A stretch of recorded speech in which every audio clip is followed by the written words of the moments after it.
चला तर मग आज बनवूयात आपण ब्रेड पॅटीस किंवा ब्रेड पकोडा।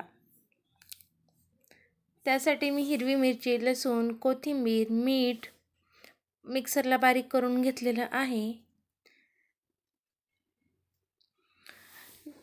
3 चमचे बेसन पीठ घेतलेलं आहे। त्याच्यामध्ये हळद, चवीपुरतं मीठ, थोडीशी जिरी आणि कोथिंबीर घालून ते छान मिक्स करून घेतलेलं आहे।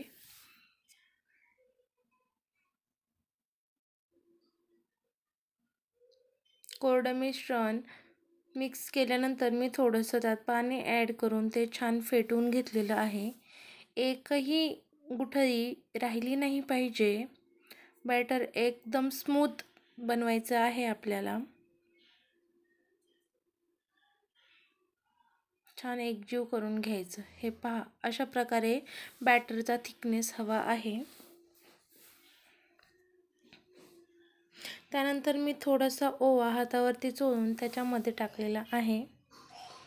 फोडणीसाठी मी कढीपत्ता, जिरी, मोहरी आणि मिक्सरला बारीक केलेली हिरवी मिरची, लसूणची पेस्ट त्यामध्ये ॲड करून ते छान परतून घेत आहे। उकडलेला बटाटा मॅश करून त्याच्यामध्ये घालून घेत आहे। स्टफिंग तर आपली तयार झालेली आहे। चला मग आपण बनवूयात ब्रेड पॅटीस।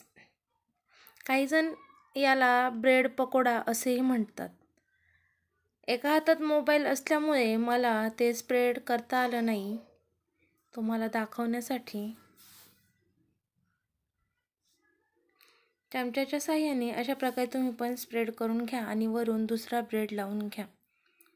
मधोमध कट करून ट्रायंगल शेपमध्ये कट करून ते छान बेसनाच्या बॅटरमध्ये भरून आपण ते तळून घेणार आहोत। छान क्रिस्पी होईस तोपर्यंत ते तळून घ्यायचे आहेत।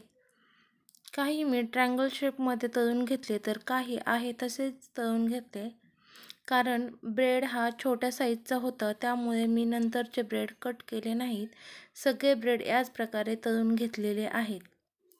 अशा प्रकारे आपले ब्रेड पकोडे तयार आहेत। तुम्हाला आपली रेसिपी कशी वाटली ते नक्की सांगा। चॅनलवर नवीन असाल तर चॅनल सबस्क्राईब करा।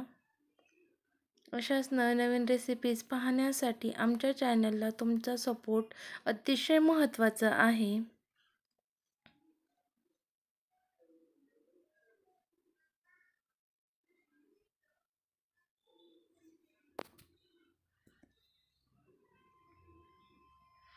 पॅटीस तुम्ही सॉस सोबत सुद्धा खाऊ शकता।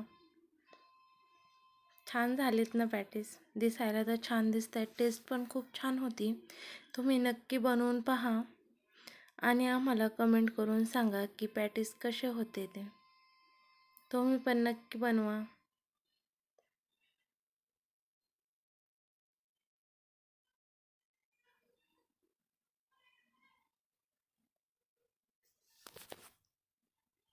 Thank you for watching this video.